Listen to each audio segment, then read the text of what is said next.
de Iria Veiga no sistema sanitario, nós pensábamos tamén, cando preparábamos as xornadas, que, dende logo, é un ámbito, como moitos outros, onde hai moito traballo por facer, tanto na acción directa como na investigación, en dotarse de recursos, e que a respecto de traballar sobre o trauma, que, como veremos nesta mesa, é algo que está presente, a sociedade galega está atravesada por un trauma colectivo que ven da violencia que hai nada sufrimos, pois tamén o ámbito sanitario, ver desde aí tamén como se pode apoiar este traballo, non? Sendo un espazo onde, bueno, vivimos as persoas episodios delicados, vulnerables da nosa vida, non? Moitas veces, incluso, falando de trauma, parece asociado a momentos vitais como a maternidade, a paternidade, onde as persoas facemos movimentos psicolóxicos importantes e aí, bueno, espértanse moitas cousas que poden ser unha posibilidade para traballar. Disto vai esta mesa, intentar afondar un poquinho nesta idea de como funciona o trauma individual e colectivo, como é esta idea de que estes episodios realmente pois tiveron este impacto e estamos atravesadas por esta idea, por esta vivencia, e como, partindo desta realidade, pois podemos seguir a investigar, seguir a deseñar estrategias, discursos, maneiras de acompañar as persoas a transformar, a pechar feridas e a partir delas a transformar realidades, non? E a sanarnos tamén lingüísticamente. Ben, como digo, para iso temos a Iria e a Marcos. Iria, en primeiro lugar, é psicopedagoga e terapeuta familiar, leva máis de 10 anos de experiencia na terapia familiar e traballando con infancia e adolescencia. Actualmente traballa no Centro Medra, na Coruña, e tamén ten experiencia na educación familiar no Concello de Valdoviño. E ademais diso, é nai e activista dun proxecto que nomeamos aquí, Semente Trasancos, e que eu, Iria, se me permitides, quería facer tamén esta cuña, non sei se publicitaria ou que, non? Pero se antes Encarna falaba de que na Galiza moitas veces as cousas saen porque nos empeñamos individual e colectivamente, pois a Semente Trasancos sabedes que bueno, as sementes son escolas que intentan garantir o ensino en galego, e neste caso a Semente Trasancos está inmersa nun proceso de mecenazgo colectivo e que eu creo que é unha super oportunidade xa aí os regalos de Natal, e si, igual me estou extralimitando, así que paso, simplemente darlle a benvida e nada, Iria, que teño por aquí, pois o que lle pedimos foi, bueno, pois que nos axudase a explicar un pouco máis, dende o seu punto de vista clínico, como influe un trauma no ambiente familiar e como se transmite, non? Un pouco como funciona. E por outra banda, Marcos, que é filólogo, profesor e escritor premiado no ámbito da poesía e do teatro, que traballa tamén, é un incansable promotor de iniciativas de recuperación da memoria histórica e das memorias subalternizadas, como é o caso duns roteiros que se levan desenvolvendo uns anos na cidade de Ferrol, Ferrol Rebelde, Ferrol coas Irmandades da Fala, o Ferrol de Carballo Calero. Bon, pois ten bagaxe, non? Aí intentando explorar o noso pasado, non? E como investigador, como digo, leva tamén anos a estudar as causas dos comportamentos lingüísticos para articular estrategias útiles para a activación de falantes. Marcos, neste caso, e logo me correxirá se me equivoco, vai expor algúns casos e algúns estudos dos poucos que hai, non? Tamén é unha cuestión moi pouco traballada, tanto na Galiza, noutros territorios un pouco máis, pero na Galiza non é tanto, e no noso contexto máis próximo temos os exemplos da Cataluña Nord e Occitania, e tratará de, con esta exposición, abrir vías, ou despois co posterior debate, non? Podemos abrir vías, reflexionar sobre como innovar nestas estrategias para activar falantes, tendo en conta a existencia deste trauma e, como dicía antes, procurando pechar, ver que podemos pechar aí e como abrir outros procesos, non? Penso que nada máis. Igual comentar tamén que Marcos nos dicía que igual se estende un poquinho máis, digo, por si queda un pouco descompensada, no, na extensión, bueno, pois imos yo permitir as dúas, que cada unha use o tempo máis ou menos como poida. Mais nada, grazas por estar aquí. Comezando. Ben, pois, boa mañá. No primeiro agradecer ás organizadoras das xornadas que contasen comigo. É verdade que cando me chamaron, nese momento non me identifiquei, non, como profesional, como experta no ámbito do trauma lingüístico. Pero na propia conversa, cando me chamaron, realmente caí na conta que non hai, digamos, persoas expertas que traballen este trauma lingüístico con familias. Non existe este recoñecemento, nin está identificado, vamos, estamos anos luz diso, para poder traballar isto coas familias. E tampouco hai, nese mesmo momento, tamén me din conta de que tampouco hai estudos e investigación que poidan un pouco dar base a este tema, non? A como afectou e como se transmite interxeracionalmente o trauma lingüístico. Entón, hoxe intentarei dar, do xeito máis humilde, a miña visión como profesional da educación, como terapeuta, como nai, persoa comprometida, non, coa lingua, activista, como dicía antes a compañeira tamén dentro do proxecto Semente.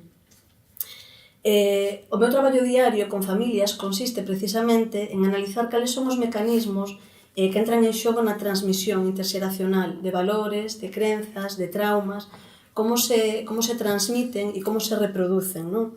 E axudar as familias a identificar cales son estes mecanismos para que, a través desa identificación, poidan iniciar como un cambio consciente, non, desas dificultades. A identidade familiar é o contexto no que se constitúe unha identidade persoal propia, non? Dende aí é onde nos construímos. É como unha mochila emocional que se vai como transmitindo de fillas, o sea, de nais a fillas e así sucesivamente, non? Que supón, en certo xeito, supón unha pequena parte do que somos e un legado que recibimos. Nesa mochila van as nosas propias vivencias de antes, pero tamén van todas as vivencias das persoas que nos anteceden, as súas experiencias e a emocionalidade que nos transmiten, non? Nesas vivencias e nesas experiencias, donde influen tamén ese contexto cultural ou esa colectividade na que se relacionan e que tamén se vai definindo a nosa historia familiar e a nosa historia persoal. Penso que hoxe non puiden vir antes, pero deron boa conta do que foi todo o proceso histórico, non? É por todas as persoas sabido que o proceso histórico foi hostil e destructivo para a nosa identidade colectiva, non? Para nós como pobo, porque precisamente desestabilizou os pilares nos que se asenta a construcción desta identidade colectiva, ademais dun xeito moi repentino e moi agresivo. Entón, isto conlevou a que a dictadura, entre outras cousas, provocou un trauma, un autorrexeitamento a nivel persoal e a nivel colectivo, non a nivel social. Cando unha persoa vive un proceso traumático, precisa desenvolver unha serie de mecanismos de supervivencia a nivel emocional e a nivel cognitivo. Realmente, cando percibimos unha alerta, non, que nos pon así nesta posición como de ataque ou defensa, hai que protexerse do perigo, non, do xeito máis adaptativo posible e aferrándose aos elementos que podemos atopar nese momento que nos poidan dar seguridade. Por iso, moitas veces, en situación de guerra ou de crise, as decisións que as persoas toman non son decisións que sexan coherentes coa súa maneira de pensar, de ser, non? Senón que son decisións que toman simplemente co obxectivo de poder preservar a súa vida, non? Basadas un pouco na necesidade. A represión que o noso pobo sufriu produciu unha sensación de medo que foi xeralizada, foi profunda e continuada no tempo, que son tres dos mecanismos que son fundamentais para determinar a vivencia dun trauma, que por un lado a profundidade, a extensión e a duración.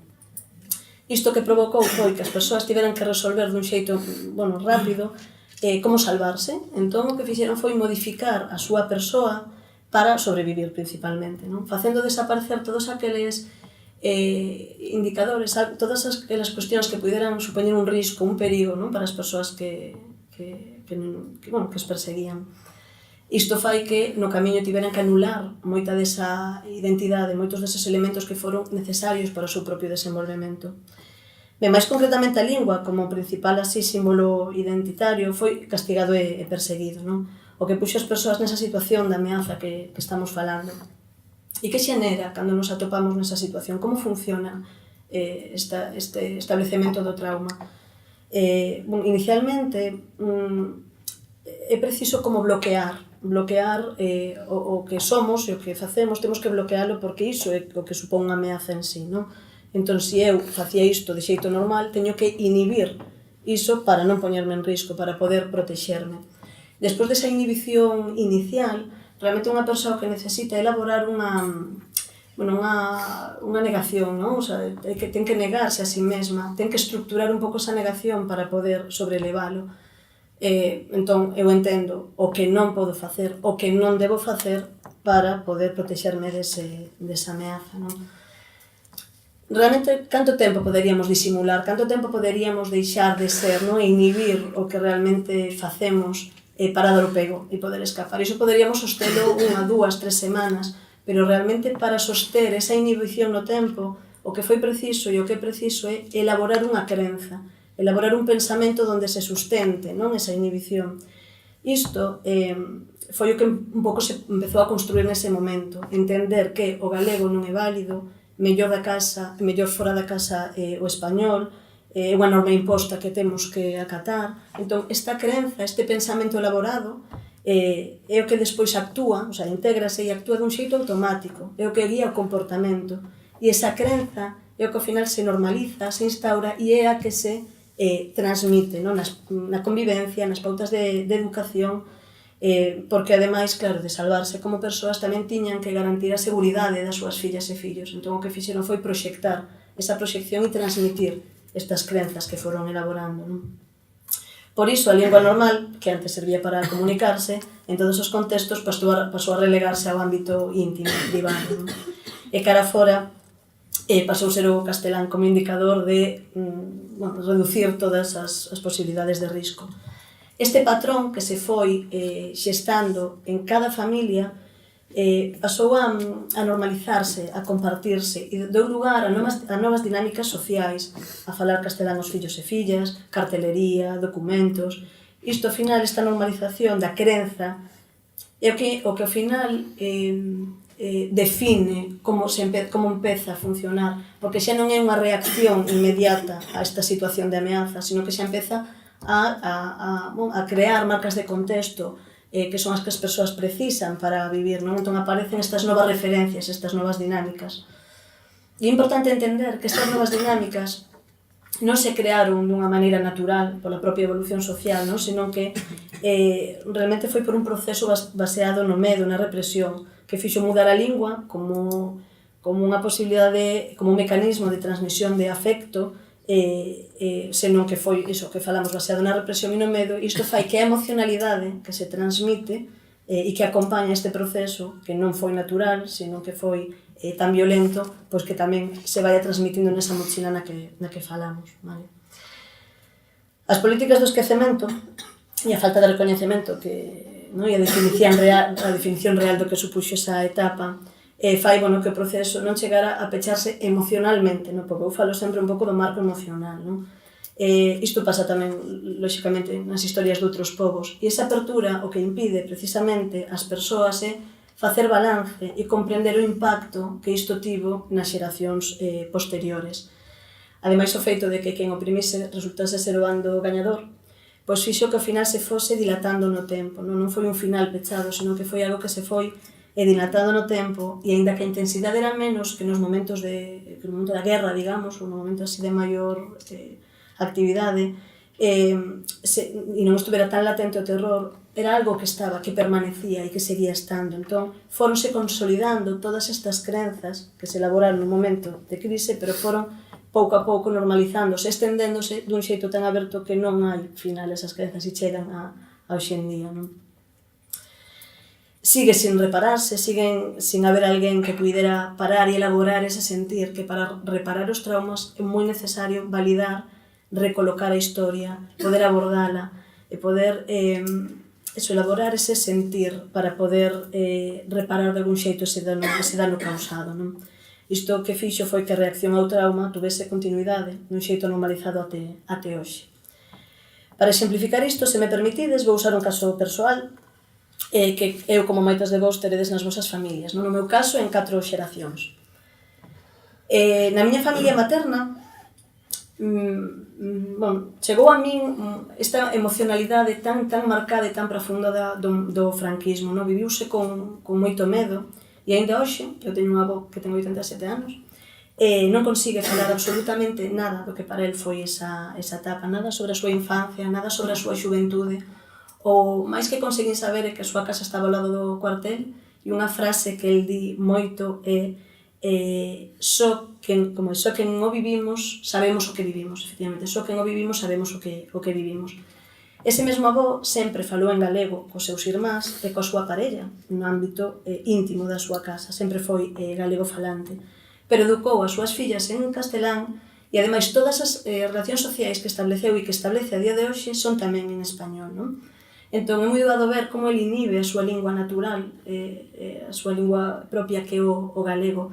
Incluso, coa familia, cando toda a súa descendencia é galego falante prácticamente, ele inhibe este comportamento que está moi na línea do que fan moitas persoas maiores cando lles falan castelán aos nenos e nenas, porque sigue moi latente isto de ter que protexer, non? Porque realmente o fan dende o bo trato, dende intentar coidar esas crianzas, e ao final o que hai esa transmisión de intentar protexer e poder transmitir o que realmente é válido, non?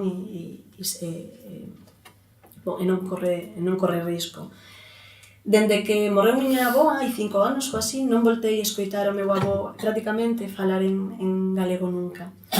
Nisto realmente consiste a vivencia dun trauma, en perturbar tanto os esquemas dunha persoa que ao final o que fai é anular esa persoa e deixar de ser esa persoa, non?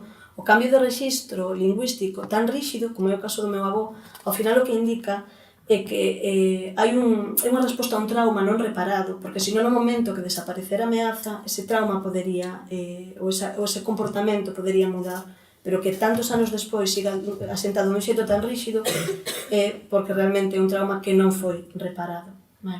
Igual que o meu avó, moitos dos casos que coñecemos. E despois, por outro bando, eu teño a parte do meu pai, que foi unha persoa que, polo seu activismo e polo seu compromiso a nivel social, político, sindical, pregou a lingua un pouco como símbolo de loita social, non? E crearon estes pequenos grupos humanos, estes redutos onde realmente puxeron en valor e utilizaron como símbolo. Entón, a min, esa transmisión, para min foi diferente, educounos un pouco dunha maneira consciente, transmitindo seguridade e amor pola cultura propia e pola lingua. O que me transmitiu a min foi unha emocionalidade positiva, onde eu realmente puiden asentar a miña identidade.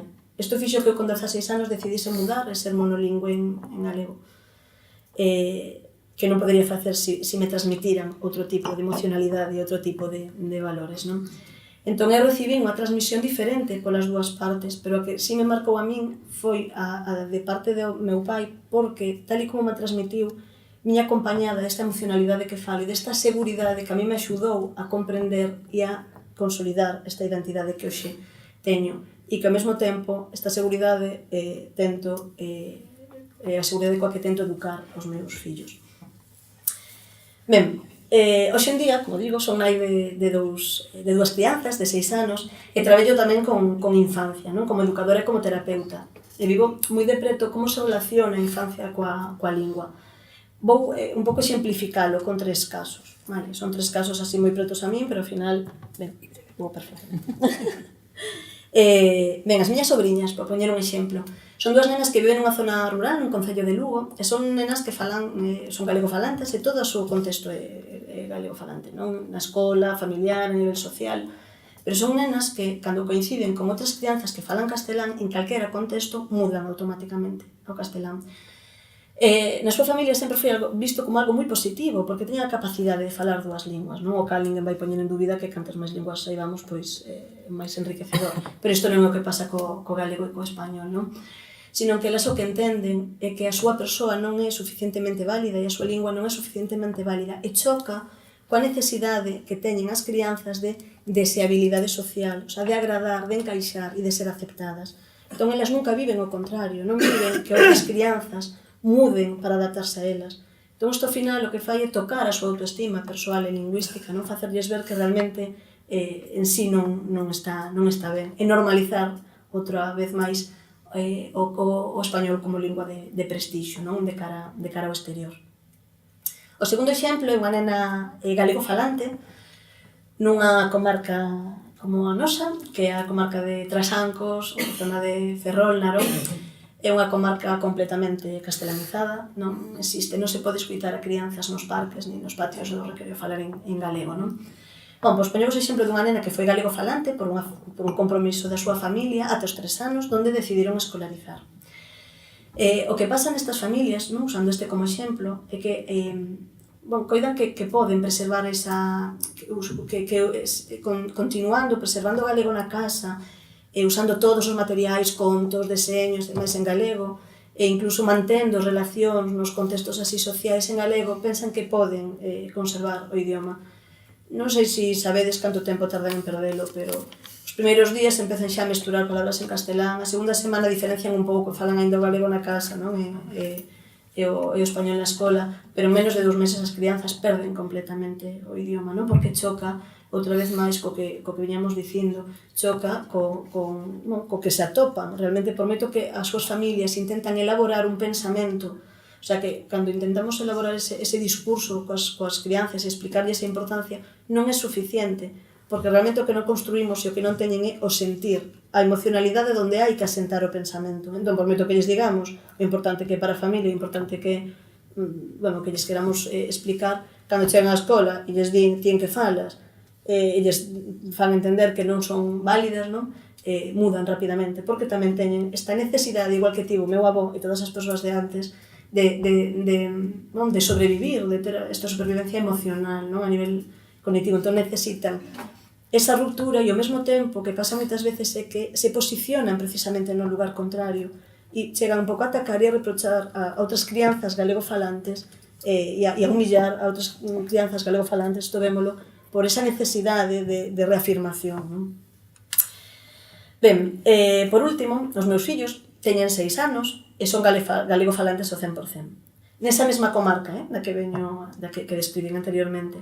Teo e Martiño, que son os meus fillos, van á escola, pero non van a unha escola ordinaria, senón que van á escola da semente, que xa vexo que antes se falou e ora comentaba Mané, non?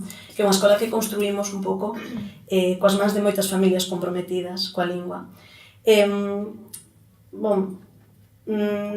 Non me vou meter moito no proxecto, sei dicir que xa hai varios anos que está en marcha, xa son varias as escolas que funcionan, non? En Galiza, e realmente o que vemos nestes anos é que sí que é un proxecto que funciona, non? E por que funciona un proxecto como a Semente? Que é un proxecto un pouco construído, digamos, e asentado en comarcas onde están completamente castelanizadas. Ben, porque o que creamos foi un contexto de persoas que somos conscientes dese legado que estamos a falar hoxe. Somos conscientes un pouco desta mochila emocional que traemos e de como está a sociedade, como sigue sendo hostil e como sigue un pouco visibilizando o español, non? Como elemento de valor e de prestixio. Entón, o que creamos foi precisamente un espazo de afecto, de identidade positiva, coherente co resto dos elementos culturais, porque ao final transmitimos unha cultura que, se a cultura non ten idioma, realmente a dimensión cultural non está respetada ni suficientemente coidada, non? É incoherente. Entón, realmente creamos eses espazos en choques nin complexos. Ben, realmente, se vamos un pouco ao argumento anterior, o que precisamente elaboramos nestas experiencias é esta emocionalidade positiva, vale? Esta posibilidade para integrar unha identidade respetuosa. E se hai consonancia entre o que nos contan, entre o que nos vivimos na nosa familia, entre este pensamento que nos axudan a elaborar, hai consonancia con esta emocionalidade e con esta socialización, será o xeito no que funcione. Penso que estas iniciativas son exemplos cara onde os que hai que mirar e son exemplos que nos permiten actuar e ver de que forma podemos reconducir un pouco, non? Entón, hoxe podo dicir que os meus fillos pensan, sinten e falan en galego porque teñen unha identidade definida, baseado no orgullo e na dignidade. E de algún xeito sinto que a través dos meus fillos reparo o trauma do meu avó, este trauma social que nos ven acompañando. Quero dar así unha visión moi positiva porque penso que hai moito que podamos facer. entendendo que todo pasa pola parte emocional, pola parte identitaria e pola parte da construcción persoal. Temos que darlles contextos que sexan reais, lóxicamente, pero que sexan respetuosos e asentados nunha identidade positiva, nunha vivencia coherente e integral, non? Por iso é necesario, boto así un pouco a quen lle poida caer, estudar, investigar, saber máis sobre isto, porque isto vai ser o que nos permita comprender exactamente cales son os puntos e cales son os pensamentos elaborados hoxe en día polas persoas que aquí estamos. Isto non vai ser o que nos axude a poder saber que facer e reparar de cara atrás, non? As crianzas. Hoxe poño en riba da mesa o exemplo de semente como un exemplo de algo que sí que acontece e que ademais que nos dicimos que non só se pega a gripe, non? Isto tamén funciona dun xeito positivo e son como pequenos reductos que ao final van aumentando e van ao mesmo tempo axudando a galeguizar os contextos nos que se relacionan. E non me vou enrollar máis porque xa me pasei dos 5 minutos, entón despois se podo, ou se hai ocasión, podemos falar un pouco máis. Muy ben, son moitas gracias.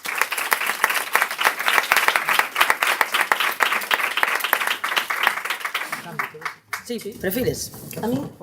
Pois bo día, estou tamén moi contento por estar aquí, que se fixesen estas xornadas. Parabéns ás organizadoras, á Deputación, a todas as persoas asistentes.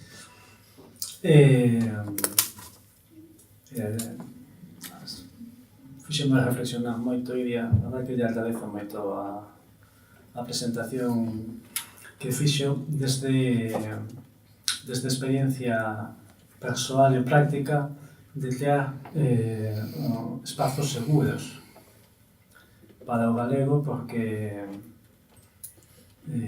somos conscientes que hai unha ameaza a expresar a nosa identidade lingüística hoxe socialmente, non? Hai unha ameaza. Recoñecer esa ameaza é un paso fundamental para contrarrestala, non? Porque a cuestión é que a nosa historia recente é dunha violencia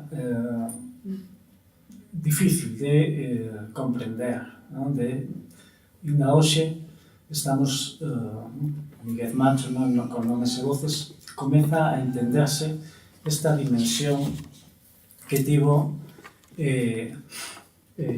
o xenocidio, non? Que exista esa palabra é fundamental para comprender esa violencia e non trivializala ou banalizala ou ocultala con expresións como guerra civil, non? Eu o que vou intentar facer é pois unha panorámica fora das fronteiras galegas desta elaboración dos traballos que do estudo psicosocial en casos de exterminio lingüístico e de terrorismo de Estado, que nos na Galiza temos os dous factores que actúan simultaneamente: exterminio lingüístico, lingüicidio e terrorismo de Estado desde 1936. Xuntar esas dúas violencias, agora estamos comezando a entender toda esa violencia, esta cuestión. Vou intentar, é un tema moi complexo, tiñen que estar aquí a namiñar o nome para falalo, pero vou intentar explicarme. Lingua e trauma do xenocidio ao lingüicidio. Se collemos os datos do Instituto Galego de Estatística, pois aparece algo que todos nós sabemos, non? Por a nosa experiencia persoal, pois os avós falan galego, os pais son bilingües e os fillos son monolingües en castelán, non? Aí vemos as persoas segundo a lingua na que aprenderon a falar datos por idade, non? Isto é un dato real, non? De 65 ou máis anos, se collemos de 2003, pois 65 ou máis anos hai unha debacle un colapso na transmisión lingüística familiar do galego. Pásase en 15 anos de máis de 400.000 persoas que aprenderon a falar en galego en 15 anos a ser 300.000. 15 anos despois, 190.000. ¿Sí? 15 anos despois, 150.000. É moi importante ter presente isto porque é determinante nese colapso da transmisión lingüística ao golpe de Estado. É determinante. Ben, isto que vou intentar un pouco facer unha pequena aproximación a isto, porque para min é unha cosa realmente que me inquieta, non? Sobre todo desde que son pai, como é posible mudar de lingua co teu propio fillo. Hai un dano moi fondo nisto, moi fondo. Entón, como funciona ese desde o punto de vista da construcción da subjetividade, do psiquismo, como esta ruptura da transmisión familiar da lingua, non? E como se ten explicado pois como un trauma colectivo interxeracional, non? Un pouco responder a estas tres preguntas. Que se perde, como se perde e cando se perde. Vamos a ver. É moi interesante este tráfico que do mapa sociolingüístico de Galiza, que tamén reproduciron despois hai pouco a propia Academia Galega, sobre a comparación do índice de transmisión interxeracional do galego co índice de transmisión do catalán en cada un dos territorios de fala catalán, que quere dicir que hai unha perda xigantesca no caso galego de 0,06, ¿no? Comparado co resto dos territorios cataláns, ¿no? Que non hai ese colapso da transmisión lingüística familiar. O que é significativo deste gráfico que é actual do ano 2003 é que, deixando dun lado aquero que non está moi particular ali en Sardeña, pois o caso de Cataluña Norte, que é un territorio, ¿no? Que é da administración francesa, que ten o mesmo índice de ruptura da transmisión lingüística interxeracional, ¿no? Nos pensamos que nos podemos comparar con Cataluña, mas ni moito menos, no, a historia de Galiza equiparable de Cataluña. Nos temos muitísima máis relación co caso de Cataluña Norte. Isto porque en Cataluña Norte, pola conta dos outros territorios de fala catalá, pois o catalán non é lingua oficial. A única lingua oficial é o francés. E socialmente, a percepción social na Galiza do ano 2003 que o galego tampouco é un idioma oficial. Sí, socialmente, e na que legalmente sexa oficial, socialmente non existe esa percepción. Continúa un contexto de ameaza a identidade lingüística galega. Entón, pregunteime, pois, alguén seguro que ali en Perpiñán, na Universidade de Perpiñán, estudou o caso de Cataluña Norte. Efectivamente, aí tedes Cataluña Norte, o norte de Girona, pegado aí a Andorra, a capital é Perpiñán. Xoana Serra fixo unhas bateses sobre a transmisión lingüística interxeracional, máis teórica aproximación ao caso de Cataluña Norte. A que conclusións chega a Xoana Serra? Pois califica desta ruptura da transmisión lingüística como trauma colectivo. Sí? Trauma colectivo. E aduce dos factores. A escola e a Segunda Guerra Mundial. Porque a Cataluña Norte está baixo a administración francesa só desde hai 350 anos, mas a ruptura da transmisión lingüística é super recente ali, é radical. Entón temos o caso da escola, fai historias de vida lingüística. Bueno, non me vou parar a ler, porque senón vamos demorar moito na exposición. A cuestión que na escola hai unha absoluta exclusión do catalán e unha imposición do francés. Ximés tenía por de falar catalán, tenía medo de falar catalán porque a escola fixeronme de todo, de todo, fixeronme na escola a este persoa por falar en catalán. A escola, ao mestre da escola laica republicana e francesa, falando do caso do sinal, do anel que aquí se empregou no seminario de Lugo, por exemplo, dos nenos catalanofalantes nas escolas da Cataluña Norte. Mas o que me pareceu máis significativo, que isto xa sabemos, non? A importancia fundamental que ten a escola para o proceso de francesización, é o caso da Segunda Guerra Mundial. Entón, aquí neste testemunho fala unha persoa que comenta que na súa unha irmá 15 anos, 14 anos máis bella que ela, que naceu no ano 36 e que falaba catalán. Mas despois da Segunda Guerra Mundial, esta testemunha fala francés xa. Dentro da súa propia casa hai irmás que falan catalán e outras irmás que falan francés. Entón explica este fenómeno da Segunda Guerra Mundial como un contexto de fidelización dos soldados ao Estado francés, ¿sí? Onde se produce esa ruptura porque están francesizados toda a poboación de Cataluña Norte, que ten unha forte presenza, todo o recordo da Segunda Guerra Mundial ali. E un antes e un despois, a Segunda Guerra Mundial en Cataluña Norte, porque a ruptura da transmisión lingüística familiar prodúcese desde hai 60 anos, desde a Segunda Guerra Mundial, non antes. Entón, Joana Serra sorprendeulle que falar de trauma colectivo, porque pensaba que era buscando o tema do trauma colectivo na ruptura da transmisión lingüística familiar, deuse de conta que ainda hai algún precedente nos anos 90, un psiquiatra de Alsacia foi vivir a Brest, traballaba de psiquiatra no hospital psiquiátrico de Brest, no? Da Bretaña. Entón, o ser alsaciano, de lingua alsaciana alemá, tiña bastante sensibilidade co tema da diversidade lingüística. Este señor chamase Jan-Jacques Kress, que ten ese apelido de orixe alemá. Entón, na súa experiencia clínica, o que vai detectar na poboación bretoa son estes efectos psicolóxicos da perda da lingua, porque na Bretaña hai unha perda da lingua tamén xigantesca.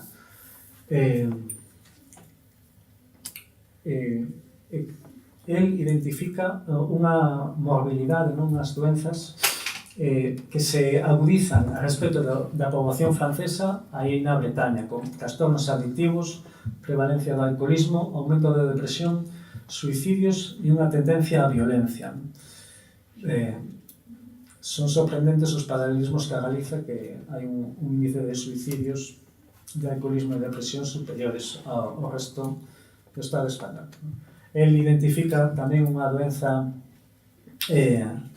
a lexitimia, que as persoas profesionais da saúde coñecen esta doenza, que é bastante... relativamente dicían que o 5% da poboación sofre esta doenza. Identifican as persoas que deixan de falar a súa lingua primeira e ten dificultade na expresión en 3 áreas: a afectividade, as relacións interhumanas e a sensibilidade individual. Porque se entende que a lingua primeira, a lingua materna, a lingua emocional das crianzas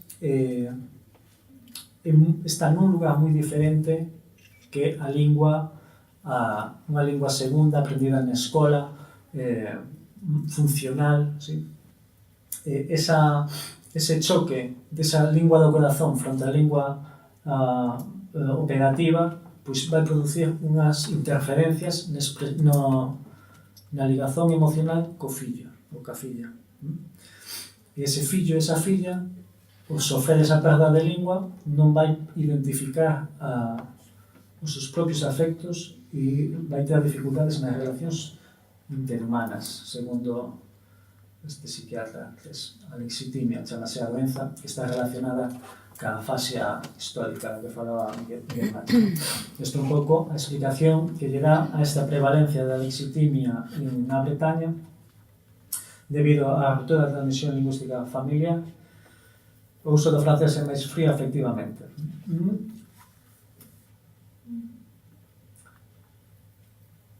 Mentes que as segundas linguas expresense de forma plana e fría. Que consecuencias pode ter esta alexitimia, a perda da lingua primeira? Porque isto é realmente difícil, mudar de lingua. isto é unha cousa que igual hoxe que somos máis ou menos bilingües todos non o temos tan claro, pero mudar de lingua é realmente difícil. Falarlle o teu fillo dunha lingua diferente. Fai falta unha autorreflexión moi forte. Ten que ver con esta unha porción das medidas relacionais e afectivas nos que o corpo desempeña un papel importante, a crianza non sería capaz de integrarlas, o que dificultaría recoñecer en si mesmo toda a gama de aprobación, afecto e emoción. Provoca unha verdadeira cegueira emocional, este psiquiatra. E que vai continuar estes estudos dos efectos psicosociais en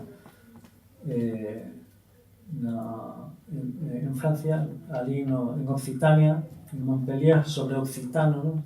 Este outro psicólogo chama Pierre Boquet, que elabora, ten un artigo publicado no Instituto de Estudis Occitans, que elaborando todo este tema da lexitimia, da ruptura da transmisión lingüística do occitano para o francés, non? Que me parecía máis curioso, máis interesante do traballo de Pierre Boquet esta práctica do anel, que supoño que vos soa, que lle puñan nas escolas ou nos seminarios un anel, un neno, unha perda, algún sinal, si falaba occitano, si falaba galego. Entón o que procuraba era que as outras crianzas denunciasen o neno que non falaba a lingua oficial. Só vos isto? Sí? Bueno, isto en Occitania parece que era moi común. E o máis interesante é que, segundo a interpretación de Pierre Boquet, pois esta denuncia corta os vínculos emocionais e separa o grupo. O objetivo é máis grupal que individual, non é a represión individual, é producir unha práctica divisoria dentro do grupo de seres semellantes. A señalización contribúe á disolución dos vínculos comunitarios e alimentar o sentimento de vergoña. Todo isto é o fundamental. O obxectivo de toda esta violencia é a destrucción dos vínculos comunitarios e a destrucción da propia autoestima, que as dúas cousas están retroalimentadas. Ainda comentaba Carmen Junget hai pouco, precisamente como estes efectos psicosomáticos da perda das linguas. O ano pasado un congreso internacional de linguas orixinarias e minorizadas organizado por a Universidade de Barcelona, a Central de Cataluña e a de Indiana, en Vic. Pois este congreso comentaba un dos ponentes, comenta Carmen Junget a semana pasada en VilaWeb, que a perda das linguas orixinarias primeiras provoca un aumento da violencia, do alcoholismo, de adiccións e de doenzas físicas e mentais. Doenzas físicas e mentais. E ao mesmo tempo, comentaba o lingüista Keren Reis, o beneficio na saúde da rehabilitación das linguas do Canadá. Falaba que nas comunidades indígenas do Canadá había unha disminución da diabetes. Sorprendeu-me moito este dato. E efectos similares describidos en moitas comunidades. Está realmente por explorar isto. Non o sabemos. Hai intuicións, non? Hai intuicións. Falábamos un pouco da panorámica de toda esta violencia, non? O trauma psicosocial, pois, comezouse a investigar todo este tema a raíz da guerra de secesión norteamericana e as consecuencias que tiñan nos soldados, non? Que ás veces non eran consecuencias inmediatas, sino que estaban latentes e abrollaban o paso dos anos ou das décadas, non? Ata que en 1980 aparece o concepto médico de trastorno por estrés postraumático. Non me vou parar moito. En Latinoamérica sí que hai unha tradición moito máis grande de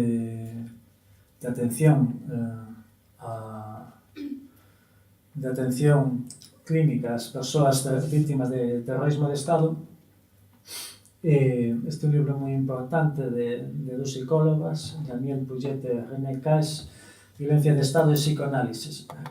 Daniel Puget elabora este concepto de catástrofe social, ¿no?, para os casos de Argentina, de Chile, que ten uns paralelismos evidentes como 1936. Un Estado cuxa representación mental e a desarticulación nun contexto de violencia social de algúns parámetros que fan un contacto narcisista individuo social. De repente, ou paulatinamente, as regras que rexen a interacción societaria acerca da vida e da morte do delicto e da súa penalización. O contexto social tórnase incoherente, incomprensible e inasible. De repente, non se entende o que acontece. Esta cuestión. Aí aparece o trauma. Desaparece o que rexe a vida social, o límite entre a vida e a morte. O límite entre a vida e a morte. Non se entende. Esta é a catástrofe social que vai provocar o trauma do que falaba Víguez Macho, que comezamos agora a entender. Comezamos agora a entender isto. Isto que pasou aquí. Este libro tamén é moi interesante, Paisajes del dolor, senderos de esperanza, salud mental e derechos humanos en el Cono Sur, feito por psicólogos de argentinos, grupos que atenden a vítimas de terrorismo de Estado en Argentina, en Chile, en Uruguai e no Brasil. Cales son as consecuencias das persoas presas e torturadas? Pois nun primeiro momento hai un período de procesamento que onde se invade o traumático, mas iso fica aí latente, ¿sí?, debido precisamente á impunidade que retraumatiza o individuo, elabora ese pacto de silencio, no, do que falaba Iria co seu avó. Mais 20 anos despois, que isto que descubriron na súa experiencia clínica en Latinoamérica, é moi habitual a reactivación do trauma social. Toda esa violencia emerxe, porque a cuestión é que non é posible o esquecemento. Non é posible o esquecemento. Sempre vai xurdir esta violencia no psiquismo ou no corpo das persoas. Ui, quedanche 5 minutiños, entón. Non hai problema. Segundo por diapositiva. Síntomas en vítimas de terrorismo de Estado. No caso, cando esta literatura latinoamericana, pois repítese non na Galiza perfectamente. Repetición mental do feito traumático, retracción e inhibición da vida social, suspensión e abandono de proxectos vitais, mal humor, ataque de ira, insomnio, sentimentos de impotencia e hostilidade, descomposicións psicóticas, doenzas severas, trastornos cardiovasculares e cancro. Chega do psiquismo a somatización de toda esta violencia. É terrible ver as estatísticas de como hai un aumento do 50% de casos de cancro con persoas vítimas de terrorismo de Estado, fibromialgia, etc. Asunto que non chega só que as propias vítimas directas de tortura, presos, non, os seus fillos levan isto, esta dor tamén. E precisamente en Latinoamérica apareceu os 20 anos do golpe de Estado de maneira espontánea a Asociación esta de Hijos, ¿no?, de vítimas de terrorismo de Estado. Eses 20 anos, o traumático non resolto, non elaborado, nunha xeración pasa as seguintes. É a conclusión a que chegan en Latinoamérica. Observamos como en algunhas persoas que foron afectadas polo terrorismo de Estado aparecen moitos anos despois ante situacións de doenza corporal ou de ruptura de vínculos significativos, vivencias e conductas inadecuadas á situación actual e que se corresponden á situación traumática vivida moitos anos atrás. Isto pasou en Latinoamérica, mas iso descubrido en Latinoamérica, nas últimas décadas que isto acontecía, mas na Galiza isto aconteceu xa. Estas fotografías de Urania Mella e Humberto Solleiro eran dous importantes dirixentes socialistas de Vigo. Humberto Solleiro, en 1936, vai ser asasinado. Urania Mella tamén é xulgada, condenan á morte, mais conmútala por prisión perpetua na cadea da Xaturradán. Ali é unha prisión especialmente cruel, só de mulleres, regida por monxas.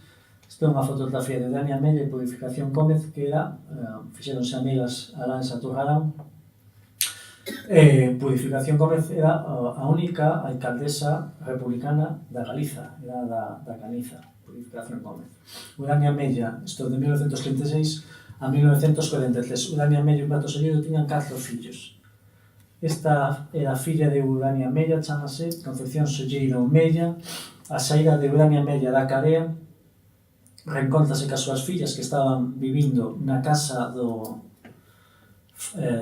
da súa avoa paterna e que lle transmitiu rexeitamento pola nai como responsable do asasinato do pai e da destrucción da unidade familiar.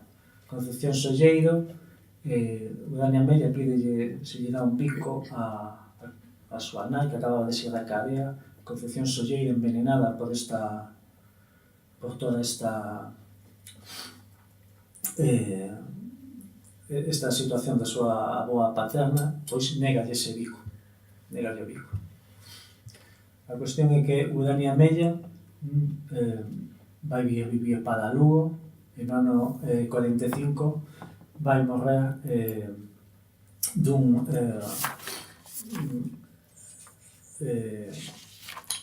cancro cerebral, penso que era, non?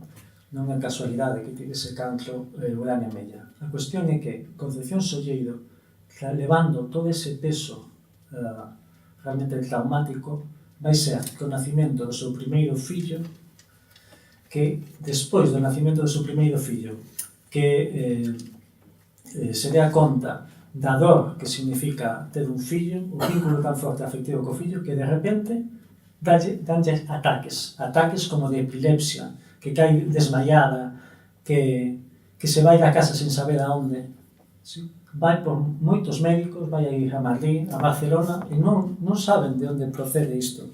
Ata que o fillo de Concepción Solleiro pasa un par de anos e pregunta de que pasou na tua infancia. E de repente recoñece que estaba todos eses ataques incomprensivos estaban vinculados ca morte da súa nai, co aprisionamento e ca morte do seu pai. E a emerxencia do trauma, precisamente, os 20 anos, cando pasa unha nova xeración, o nacimento dos fillos ou unha morte, é un terremoto no psiquismo da persoa.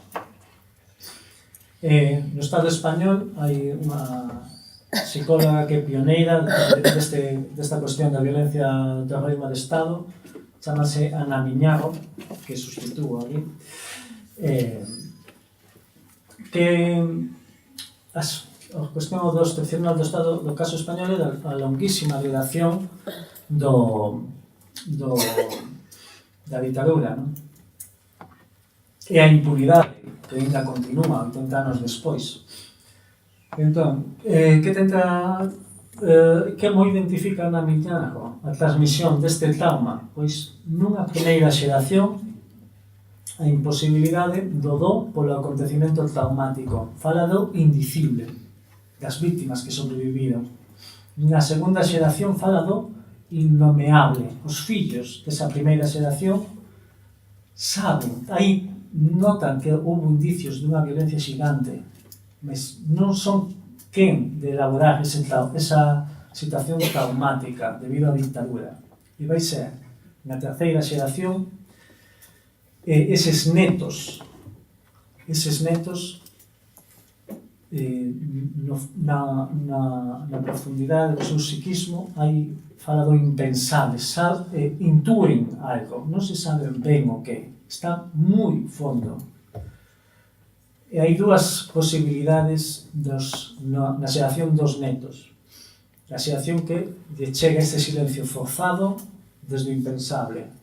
2, non resoltos, exceso de negación, porque este pasado traumático non foi elaborado, non foron feitos os dos, os duelos, os loitos. E hai outra tendencia dos netos, das netas, do desexo de saber e transformar ese sufrimento nun deber de memoria, que é na etapa en que estamos nós, na terceira xeración. Mas toda esa transmisión interxeracional do trauma, Ana Miñarro identifica unha cuarta xeración nos efectos somáticos.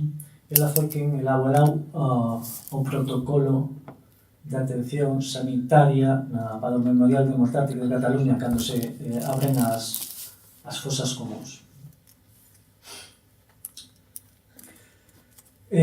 Falaba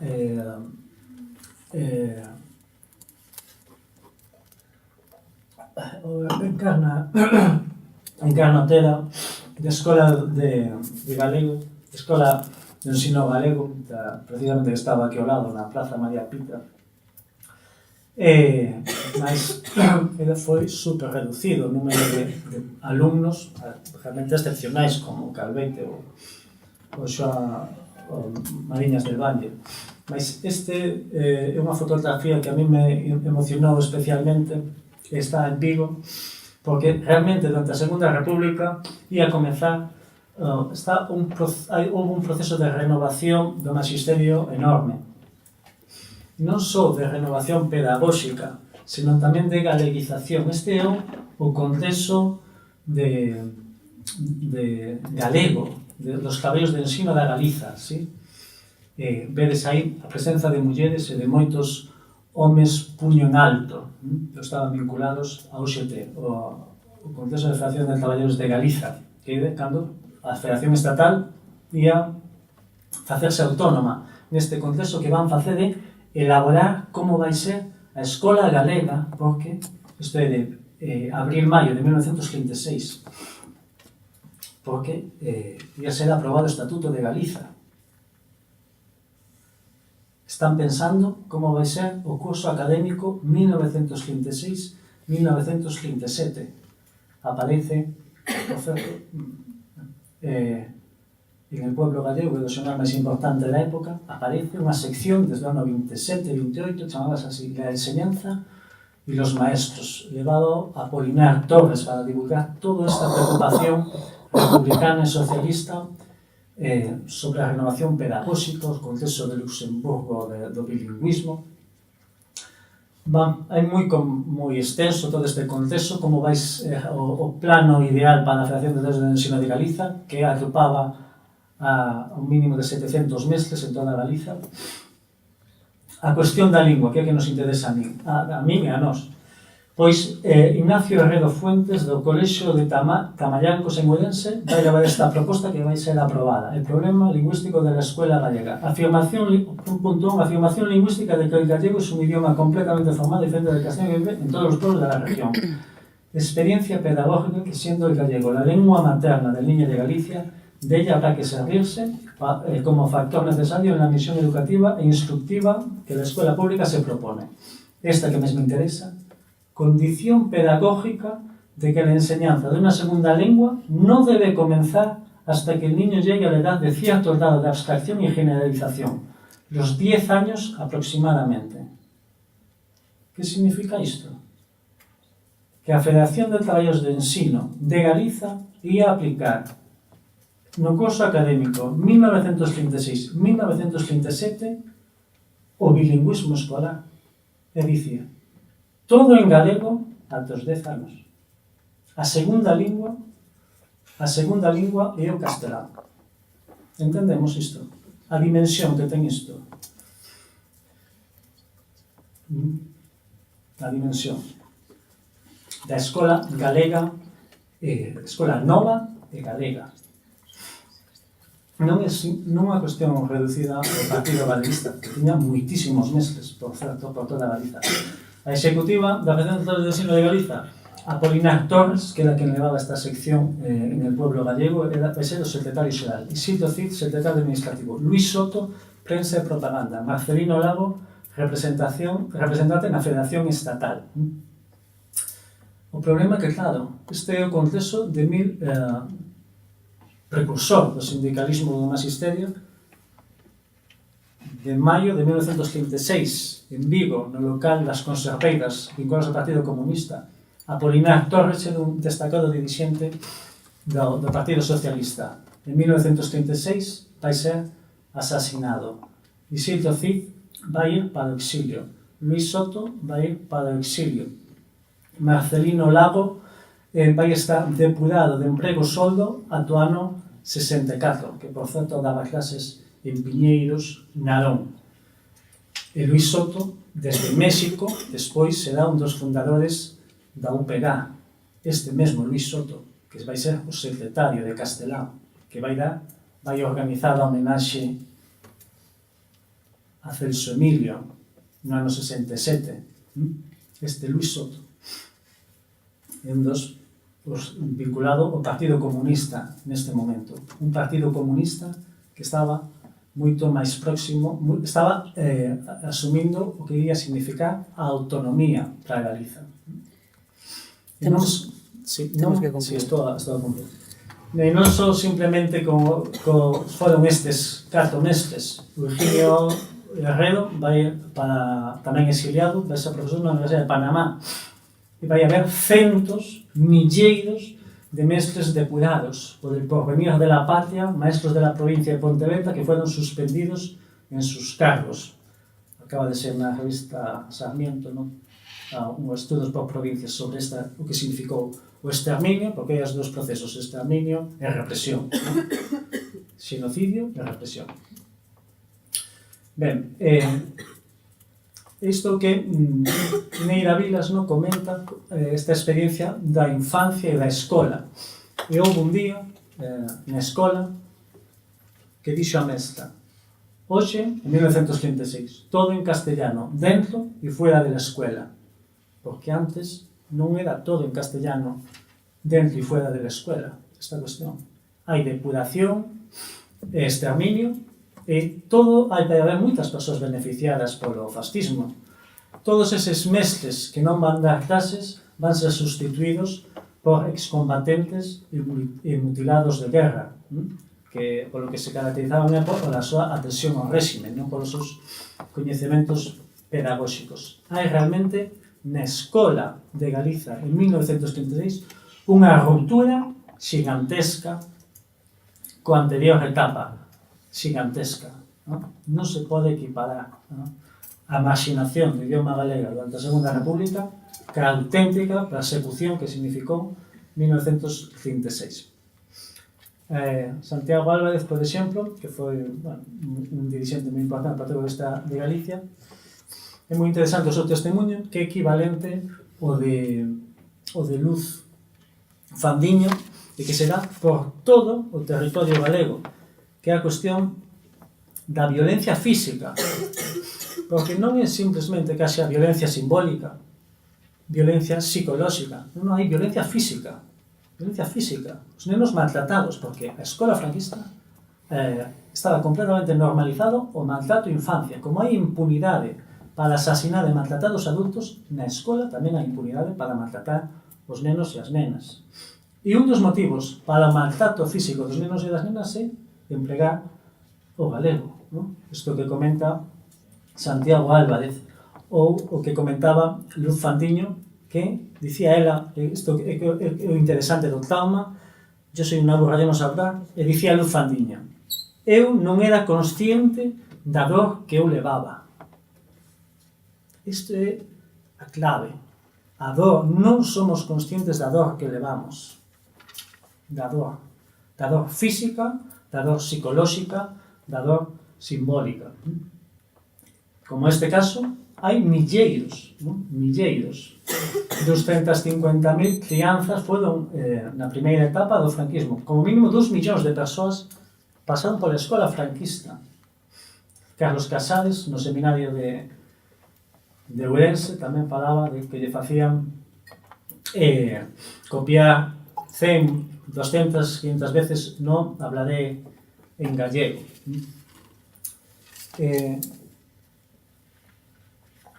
síntese, despois de facer esta panorámica da violencia do terrorismo de Estado, no tema da lingua e do tema da eliminación sistemática dos grupos políticos e identitarios, como entendo que se produce ese colapso da transmisión lingüística familiar? Nunha primeira fase, eu penso que o fundamental é a escola, sen ninguna dúbida, non? A escola é a principal institución do Estado que chega a todos os lugares, ten esa capacidade capilar, non? Para maltratar a infancia a toda a poboación. Nunha primeira fase, refórzanse as pautas diglóxicas.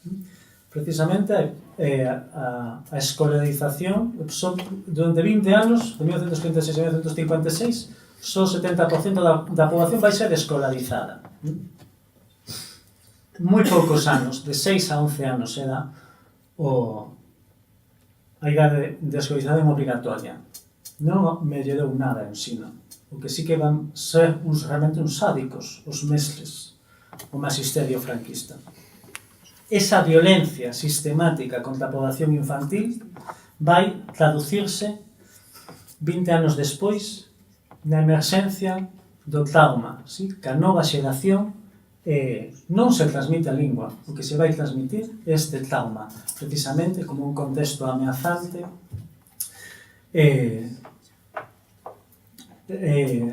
revívese a vivencia do desamparo e renúnciase a lingua propia. Mas hai unha terceira fase que será a dos fillos, a dos netos de 1976, que entendo eu que hai unha reparación comunitaria grazas ao fortalecemento das organizacións nacionalistas.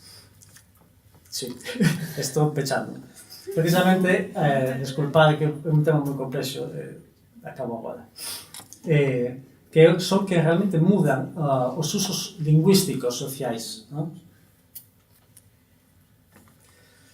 Braulio Montoya, que estudou a ruptura da transmisión lingüística no País Valenciano,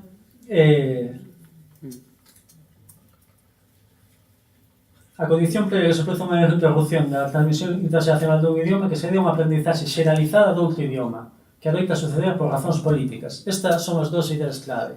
A aprendizaxe xeralizada, grazas á escola, por razóns políticas, o fascismo español. Cousa que a mí me chama moita atención que Xaquín Loredo, este ano, na revista Real, vai afirmar que o traslado da poboación do campo cara a cidade dos anos 60 está na base da desgaliquización do país. Sendo conscientes de toda esta xigantesca violencia anterior, me parece un reducionismo total pensar que a base da desgaliquización do país estea no éxodo da poboación no propio territorio. Eu non estou de acordo en absoluto. Especialmente nos anos 60, 1964, o franquismo celebraba os 25 anos de paz, cando se inauguraba o encodo de Belesar, ou se afundía Porto Marín, ou se inauguraba o Tribunal de Orden Pública. Non tiña ningún problema o franquismo de falar en catalán tamén, celebrar os 25 anos de paz, de pau, ou en vasco, ou en galego. O franquismo tamén falaba en galego. Paz na nosa terra, agora e sempre, como agora, Feijóo non ten ningún complexo de falar de paz lingüística, de bilingüismo, de lingua materna. Ningún conflicto ten el, porque é dun cinismo total e absoluto. Total e absoluto. Cal é a miña tese? A base da desgaliquización do país está no asasinato de Alexandre Bóveda, que é o principal redactor do Estatuto de Galiza. 1936 clausura o ciclo iniciado coas Irmandades da Fala en 1916.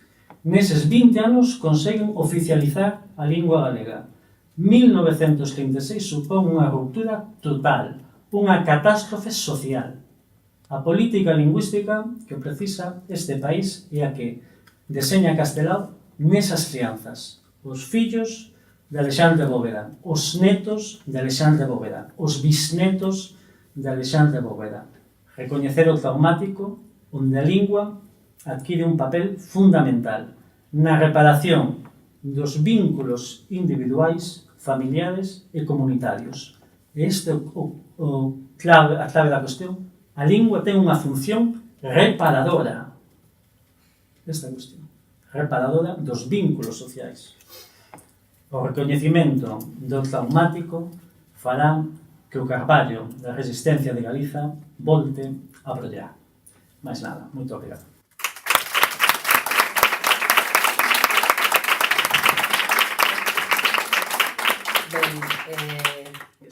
Grazas Marcos e grazas Iria, porque é un grande esforzo intentar elaborar todo todo o que compartistes con nos hoxe. É certo que estamos fora do tempo, porque tamén, é difícil ás veces seguir e manter os tempos, non?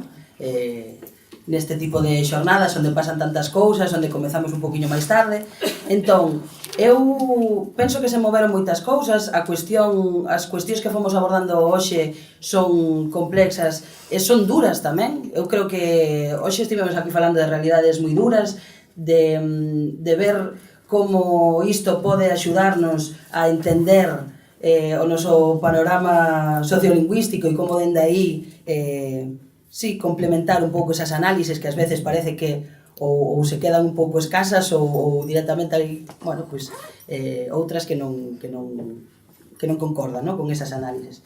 Entón, a non ser que haxa alguén, eu creo que precisamente por isto hai moitas reflexións e eu espero que así sexa, que sirva para seguir a pensar nos vosos contextos laborais, na investigación, o alumnado, a seguir a falar desta cuestión.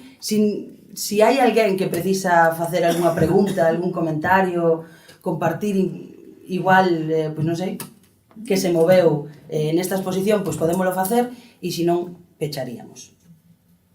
Pero sí que vos convido a non quedar con algo dentro, si queredes comentalo.